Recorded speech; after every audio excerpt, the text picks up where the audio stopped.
Okay, without wasting much of the time, we will start with the session. So what we were discussing in the earlier class, students. So unit 2, we were studying about the hiring process and hiring decision and nature of hiring. The hiring process and hiring decision, we already understood that hiring or recruitment can be defined as the process of finding out prospective candidates for filling actual or projected vacancies in an organization. Then we even understood the objectives, the basic objectives of hiring. Then factors affecting hiring, that is external factors and internal factors. Then we even understood the importance of hiring for any organization for that sake. Then very important is we understood the nature of hiring, whether regular hiring, temporary hiring, full-time hiring, part-time hiring, then apprentice hiring, contractual hiring, and outsourcing hiring. By this time, all of you have understood the meaning of all these types of hiring and the pros and cons involved in each type of hiring. Now, after understanding all these concepts, now today we will understand the concepts related to the need analysis, the cost analysis, and even job analysis. See, what do you mean by need analysis? A need analysis initiates the manpower hiring process. So this phase entails identifying a vacant position or creating a new one to meet the new needs that have arisen in the organization. See, to plan for the future recruitment needs of an organization, hiring managers needs to consider the future, that is changes in mission, strategic goals and objectives, then organization demand, new legislation or economic condition. Human resources and hiring managers can use an organizational strategic plan as an input to the recruitment needs assessment process, right? The aim of the recruitment needs assessment is to ensure that people with the required KSAs, that is knowledge, skills, and abilities, are hired in the numbers which are required by the organization in order to meet the organizational goals and objectives. So responsibility in recruitment need analysis, like who are responsible and what are the major roles of the hiring manager who is involved in the need analysis.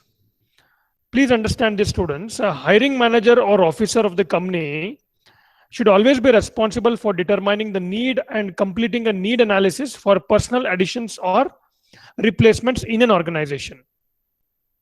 So the requesting manager should ensure that the following criteria, that what I'll be telling now, has met. So what are these criteria?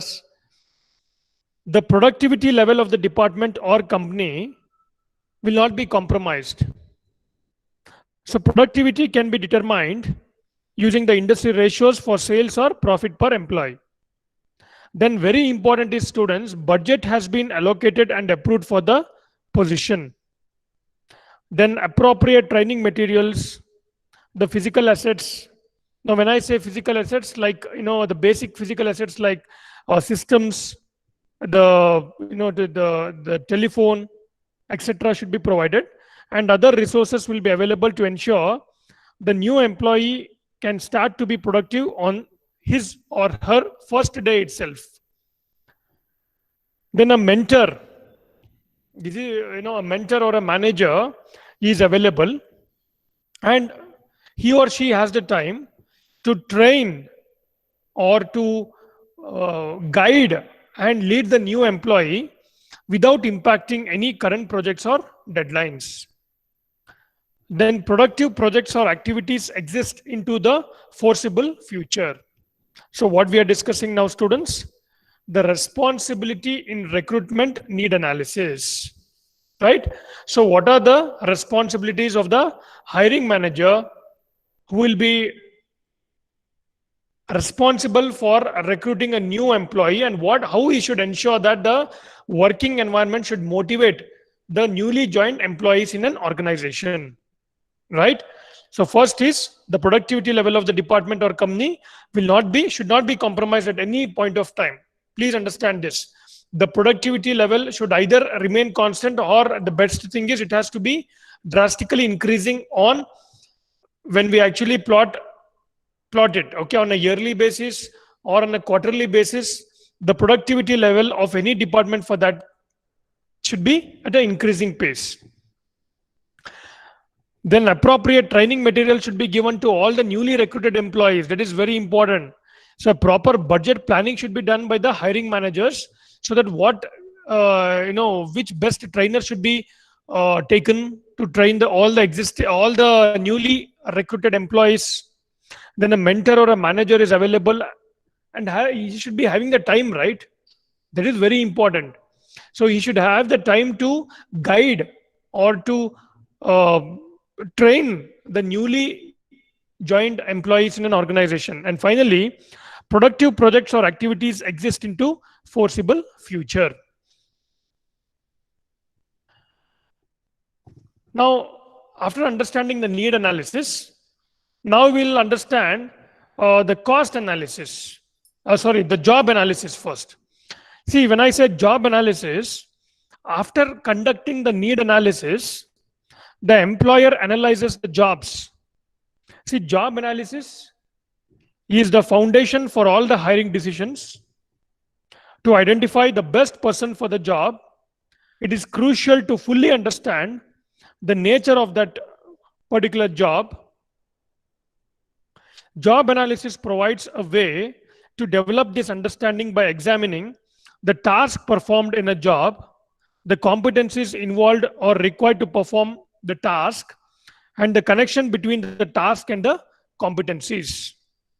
See, even job analysis provides important inputs to the hiring function in two ways. So which are those? So the job analysis provides job specification, the personal requirement, then the deemed necessary to perform each job in an organization. This tells planners and recruiters exactly what skills, the abilities, experience, and other physical characteristics will be needed for certain jobs. And secondly, the complete and the accurate job descriptions are essential for the preparation of recruiting materials, which convey information to all the potential applicants about the nature of the job. See, I'll repeat once again. Job analysis provides important inputs to the hiring function in two ways. First will be job analysis provide job specification, the personal requirement, the deemed necessary to perform each job in an organization. Second would be, the complete and accurate job descriptions are essential for the preparation of recruiting materials, which convey information to potential applicants about the nature of the job. Now we'll understand the cost analysis. We also call it as cost benefit analysis, that is called as CBA. See, analysis of effectiveness and efficiency of recruiters. For example,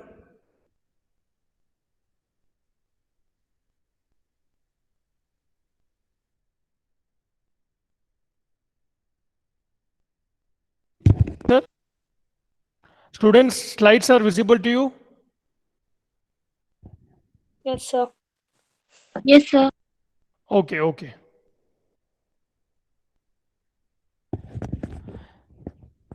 See, analysis of effectiveness and efficiency of recruiters. What we are understanding now, we are understanding the cost analysis. Hiring of 300 unskilled and semi-skilled employees or 150 managers or machinists per year can be the main target of a recruiter. The best recruiter, what he'll do will be decided by the organization depending upon his KSS. Some recruiters can accomplish the targets or exceed it and remain with the organization and receive good appraisal from their superiors.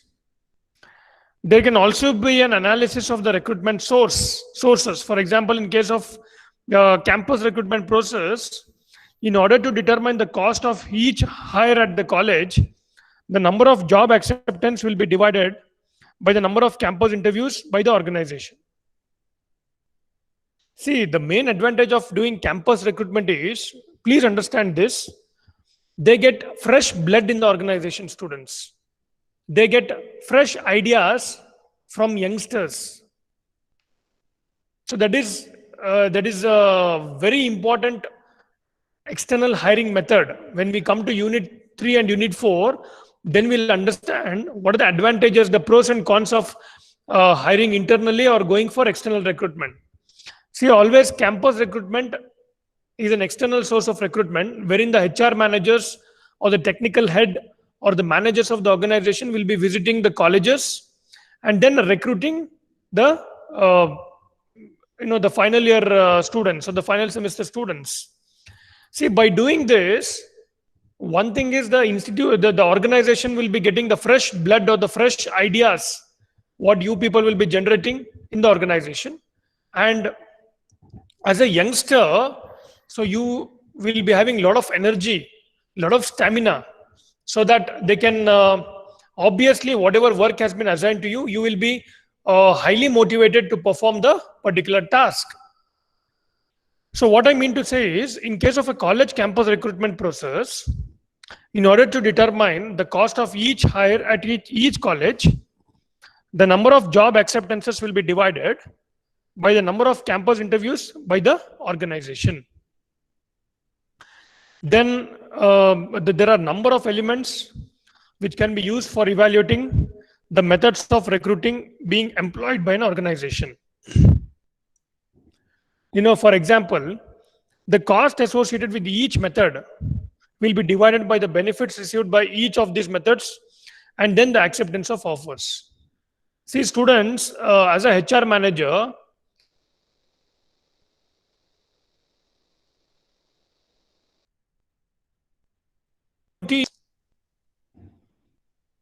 for the recruitment process.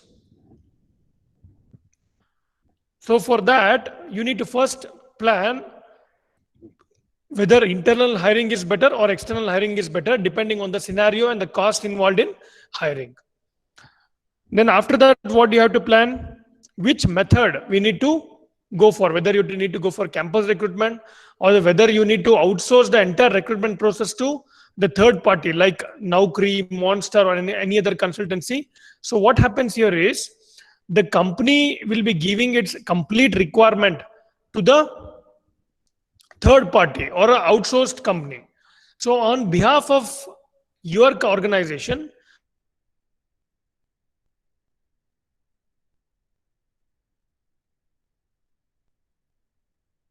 shortlisting, and then they will be forwarding it to the organization.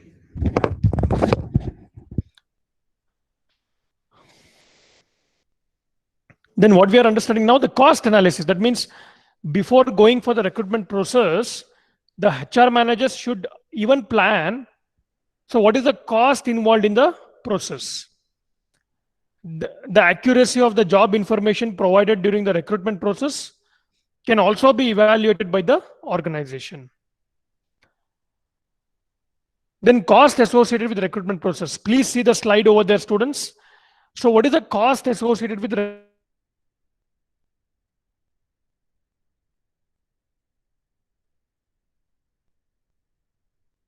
major portion?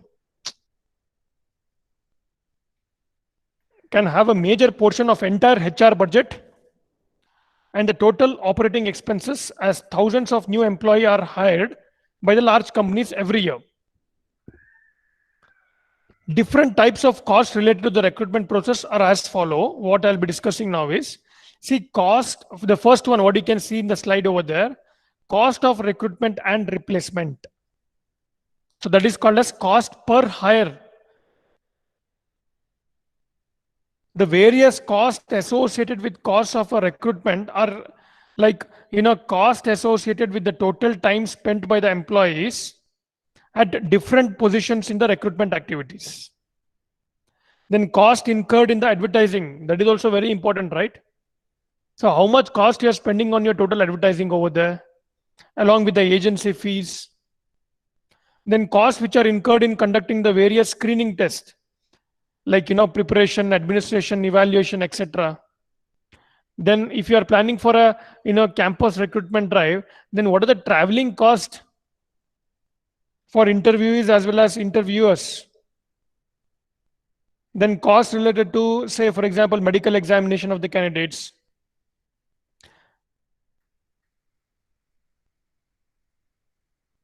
And other costs such as place for test, interviews, telephone, stationery, and so on. Right. So you need to properly plan your budget for the recruitment process. That is what we call cost associated with the recruitment process. Then please understand, students, it is not so easy to determine all the cost. See, one can face a number of difficulties in allocating and appropriating the various costs involved in recruitment process. Depending upon the hiring process, the cost also varies. Correct? See, the decision related to the cost of induction and placement along with the various joining expenses and so on, it is also determined on the basis of whether the cost of recruitment has to be expressed as the number of candidates selected or number of candidates retained in the organization. See, one example what I want to give you is, you as an HR manager will generate the offer letter, will select 60 students, and you will generate the offer letter for 60 students, and they will be joining the organization probably in the next month, right? Then afterwards, only 30 will turn up. So 30 will turn up and only they will be joining. Or what happens, all the 60 might join your organization, they will finish the training process, and 30 might leave the organization. So your cost per candidate that is involved in training, that is absolutely wasted, right? See, in case of variability of number of retained candidates in the sense, if you have taken 60, so 30 will quit the organization and remaining 30, they are called as retained candidates. It is the time factor which determines how long a candidate is retained in the organization. That is, whether he will stick on to less than 1 year or greater than 1 year, less than 3 years, like that. So normally, the cost per hire, how do we calculate that? Cost per hire is equal to cost of recruitment divided by number of recruiters retained. Please understand this. Cost per hire is equal to cost of recruitment, that is total cost incurred during the recruitment process. So divided by the number of recruitees who have retained in the organization. Then we'll understand the recruitment cycle time. So what do you mean by recruitment cycle time? The total time which is required from the beginning of the recruitment process till its termination is considered as the recruitment cycle time. See, determining the ideal time which is required to begin and terminate the recruitment or hiring process, which is the main objective behind analyzing the recruitment cycle time. The various steps which can be taken to reduce the total recruitment cycle time can be reviewed with the help of analyzing the cycle time. The recruitment cycle time can be controlled with the help of various methods, such as job specifications, then standardizing the screening procedures, and so on. Then cost of turnover. So what we are studying, students? So we are studying the cost associated with recruitment process. So in the layman language, suppose a company is planning for a recruitment process. So what is the cost involved in the overall recruitment process? Okay. See, cost of turnover, the third point over there in the slide, has both direct and indirect costs that are associated with the employee turnover. It is considered as the costly affair.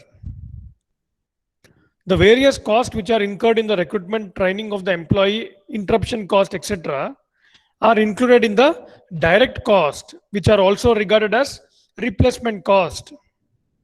While indirect costs include the deterioration in the morale and motivation of the employees. So turnover rate, how do we calculate turnover rate? Which is number of separations divided by average number of employees multiplied by 100. So that is cost of turnover. Okay. So next very important cost associated with training is called as training cost. So in order to improve the skills and competence of the employees, training activities are conducted in the organization. However, it is quite difficult to determine the total effectiveness of the training program. There are many methods which can be employed to reduce the cost associated with the execution of training programs. See, when you organize a training program, so either you can have internal trainers or you can outsource external trainers. Suppose you are giving a training on some technology. So what will you do? If the experts are not available in-house, then obviously we will be giving that particular training to an other agency, right? So there also the cost is involved in that. You need to pay for the external trainers also. Correct? So cost of training per trainee is equal to training cost divided by number of employees trained. For example, if the training cost for the particular training session is 1 lakh rupee, 1 lakh rupee divided by 50, total number of employees trained. So that is per employee somewhere 2000 rupee. That is cost of training per trainee. So if you are training your employees, then cost of training per employee is equal to training cost divided by number of employees. Then similarly, training ratio is equal to number of trainings divided by number of employees. See, methods of determining the cost benefit analysis of recruitment. The first one is yield ratio, what we call yield ratio. Please understand, students. This method, which produces the most qualified applicants, can be determined with the help of yield ratio. So in order to determine this ratio, one should calculate the percentage of applicants from every source of recruiting, and then a comparison should be done. For example, if advertisement is employed by ABC firm, I'm taking an example, okay? Alongside with the college recruiting, in order to fulfill the certain vacancy for every method, the yield ratio should be determined. I'll repeat once again, students, for your better understanding. The method which produces the most qualified applicants can be determined with the help of yield ratio. See, in order to determine this ratio, one should calculate the percentage of applicants from every source of recruiting, and then a comparison should be done. So what we are studying, students, we are studying methods of determining cost benefit analysis of recruitment. The second one is recruitment or hiring cost. By summing the total advertising cost, that is the amount paid to the agencies and the various incentives which are provided to the employees for referrals, and dividing this total by the total number of new hires during the specified period, the hiring or recruitment cost can be determined. Then very important is, you are hiring, okay, you are hiring good number, that is quantity. Your quantity is also very good, but whether you have hired the quality candidates, that is very important, right? That's a big question mark over there. Quality candidates are required today. Skilled candidates are required today. The candidates with the right attitude are required today. So quality of hire, the management can have a measure of evaluation regarding the quality of new employees who are recruited and appointed with this method. The percentage of quality of hire will not be an exact value, rather it will be a relative value. The management has the option of determining it as excellent, good, fair, or poor. So you see, students, being a HR recruitment manager, it is not just recruiting and posting over there. So you need to review the performance of the employees on a weekly basis, on a monthly basis, or okay. And if any good review is there, then a suitable performance appraisal should be done. Then only you will be motivating him or her in an organization. See, if you boost their morale, if you motivate them, then the productivity of the organization also increases, right? Then only you will get the better results. So quality of hire is again one more important parameter.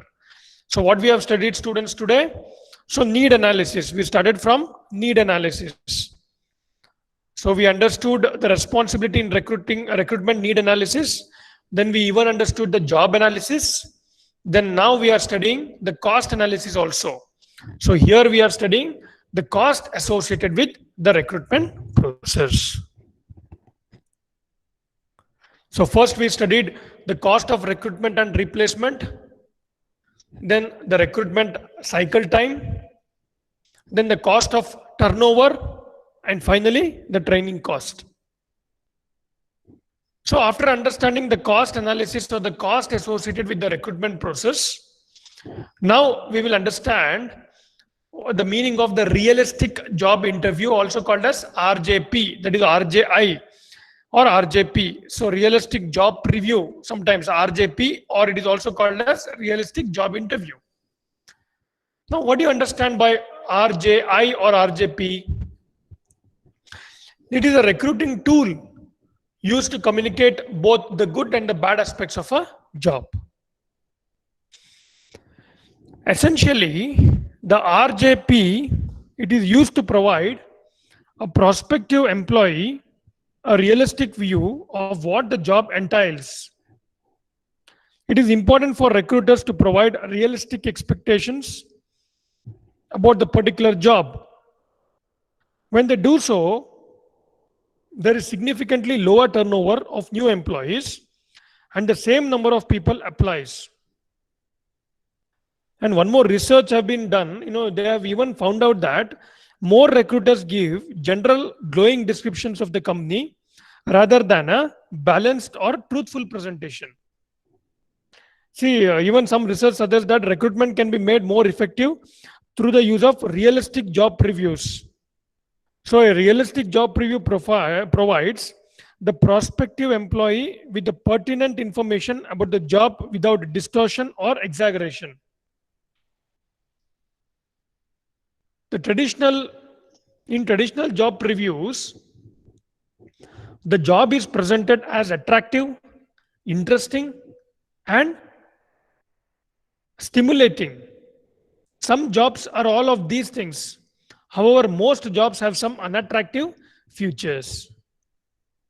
In practice, RJP, that is realistic job previews, means what?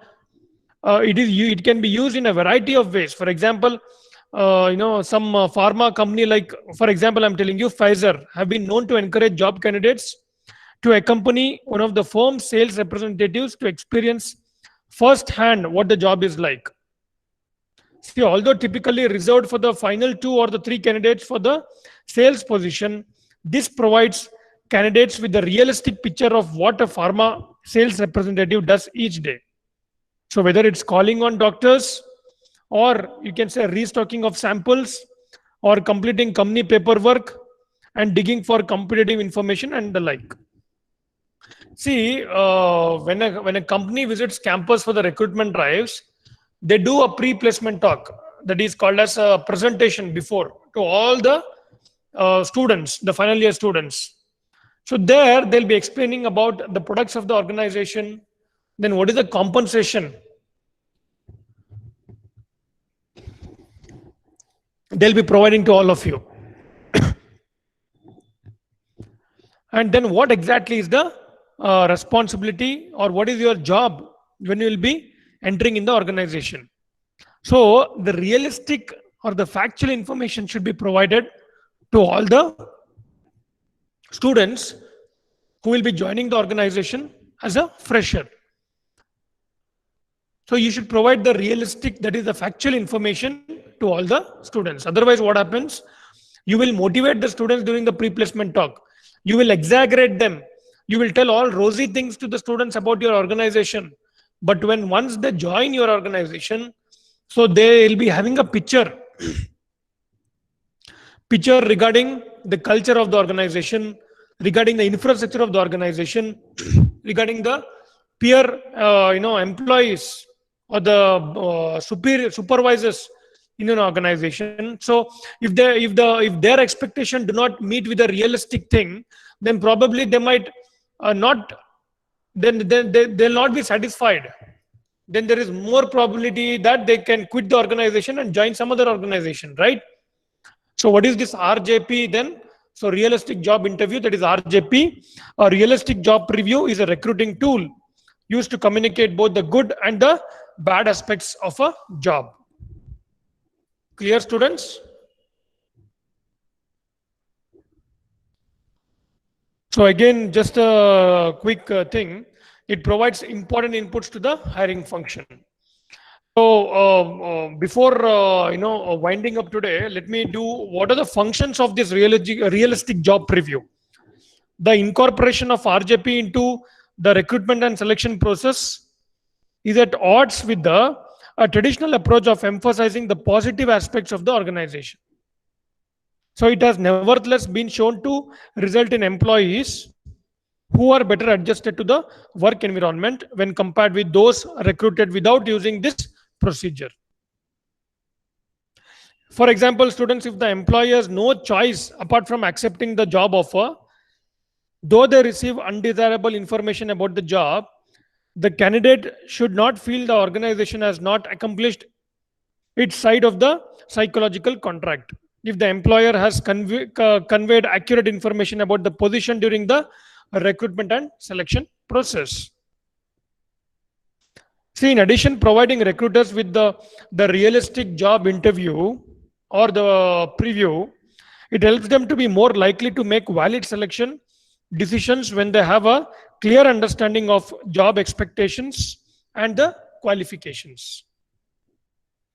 So besides inter-rater reliability and validation of selection decisions is enhanced if raters or interviews have a common understanding and use of appropriate evidence for job expectations.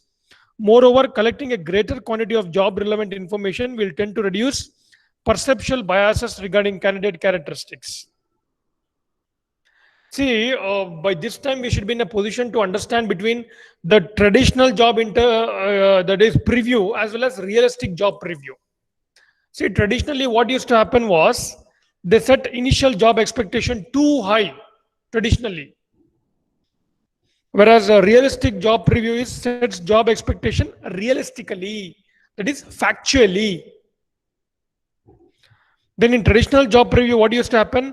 Job is typically viewed as attractive, stimulating and challenging. Whereas in realistic job preview, job may or may not be attractive depending on individual needs. In traditional job preview, what used to happen, students? High rate of acceptance of job offers. High rate, very high rate. That means if people used to be given an offer letter, immediately they used to accept it and they used to join. But today, world is filled with lot of competitors.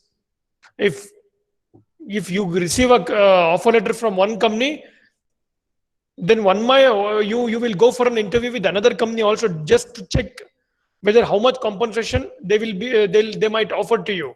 And if that company is offering more compensation or salary for you, so obviously you'll be joining the company which is offering more, right?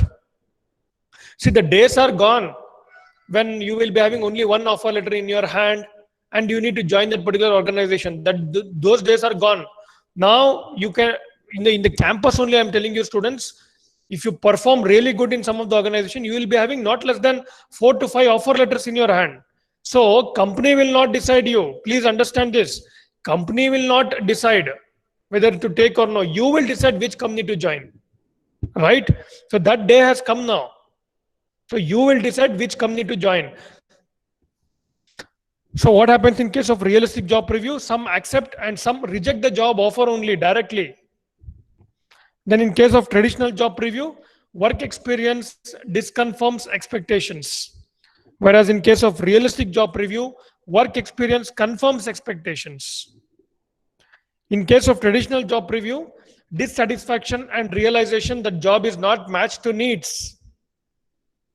Whereas in case of realistic job preview, satisfaction that needs matched to job. Why satisfaction will be there? Because initially itself you are providing the realistic or the factual information about the organization.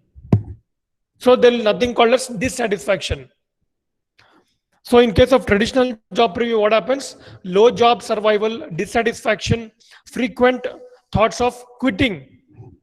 or insecurity feeling. Whereas in case of realistic job preview, see high job survival, satisfaction, infrequent thoughts of quitting, because you know what has to be done at an early phase itself. So these are some of the difference between the realistic job previews as well as the traditional previews. So after understanding all the concepts in this particular unit, quickly what we'll do is we'll do a quick recap of the concepts what we have studied in the unit 2, that is hiring process and hiring decision. So I want your concentration, students. Last 5 minutes is concerned, I'll be asking few queries also. So what we have understood in hiring process and hiring decision in unit 2, students? Hiring, we have understood the concept of recruitment. So hiring or recruitment can be defined as the process of finding out the prospective candidates for filling actual or projected vacancies in an organization. Then objectives of hiring from the business growth point of view, then filling vacancies caused due to staff turnover, then changing the job roles, then internal promotion. So what do you mean by internal promotion? It is one of the form of internal recruitment or internal hiring or hiring internally. So what happens here in case of internal promotion, students? Organizations practice motivating their employees to go for more challenging and higher paid jobs, that too within the organization. Internal means what? Within the organization. So the ones who succeed to move up in the hierarchy need to be replaced by the new employees. Then increasing workload. See what happens when the amount of workload increases, the business requires more employees and also those who are more skilled also. So current employees can be encouraged to develop new skills through trainings, which will be a boon for their career growth. Increase their loyalty towards the organization by prompting them to stay with the organization for a longer duration and fill the skill gap. Then we even discussed, students, the factors affecting hiring also. So external factors and internal factors, we even discussed about this. So external factors means what, students? These factors or forces are those which cannot be controlled by the organization. That means outside the organization, or you can say external to the organization. So if I ask which are those factors, supply and demand, unemployment rate, then labor market, then image or goodwill of the organization, then political environment, then competitors. See, these factors are not in the hands of the employees within the organization, right? They're external. Then which are the internal factors which you can control, which you can reduce, like human resource planning, recruitment policy. You can change the recruitment policy, right? Taking the consent of some of the managers. Then size of the firm, then cost involved in recruitment. Then why importance of hiring? So before to that, students, I have even explained you the hiring process also, right? The different steps involved in hiring process. Like first we have to do a recruitment planning, and then comes identifying the right source of recruitment, that is identifying the recruitment sources. Then after identifying, you need to contact the right source. Then application pool, the lot of application will come, so we will have the application pool. And then we have to select the, we have to go for a right selection process. And after that, we have to do the evaluation and control. Then what are the importance of hiring? So why hiring is required for an organization? So determines the present and future requirements, then creates and increase applicants pool, then increases success rate of selection. Then we even discuss, students, the meets organization obligations, then increases and evaluates effectiveness and reduces turnover. See, one more very important thing what I want to tell all of you is, hiring is concerned, it is not just a quantity. It is very important to note that even quality also matters a lot. So even if the quality is not there, So you have hired more quantity, then probably the productivity of the organization may still reduce because you have taken all wrong candidates who do not match what is the requirement. Okay, so the requirement should be matching with the candidates whom you are hiring. Then very importantly, what we have understood, students, the nature of hiring. So there we have discussed about the regular hiring, temporary hiring, full-time hiring, part-time hiring. So you have asked even a lot of queries here: apprentice hiring, contractual hiring, then outsourcing hiring. So outsourcing hiring in the sense what? So I am a company, say for example, Accenture or Capgemini or Cognizant. So what they do, they normally do not go for campus recruitment. The first layer of screening or the first level of screening will be, they'll outsource it to some other organization. So they will visit the campus and they will shortlist the candidates, and then the shortlisted candidates, the HRs from the company will be coming directly and interacting with the candidates, and then they'll be selecting based on their requirements. Okay. Then after that, today we understood the need analysis. Then very important, recruitment process is important. Okay, but upon that there is one more thing, the cost associated with recruitment process. So when you prepare a proper budget for the recruitment process, you have to get the consent or the green signal from your higher ups or the managers, then only you can go ahead with that. So when I say cost associated with recruitment process, it is you have to first decide whether we should go for internal hiring or external hiring. And if you are going for internal hiring, whether you are taking employee referrals or whether you are directly doing a promotion of the existing employees. So what exactly you are doing? So whether you are going for external hiring, if you are going for external hiring, so whether you are outsourcing it to someone or whether you are directly visiting various colleges, so which you have to decide. That is cost associated with recruitment process. Then we even discussed about the realistic job interview. That is, it is a recruiting tool used to communicate both the good and the bad aspects of a job.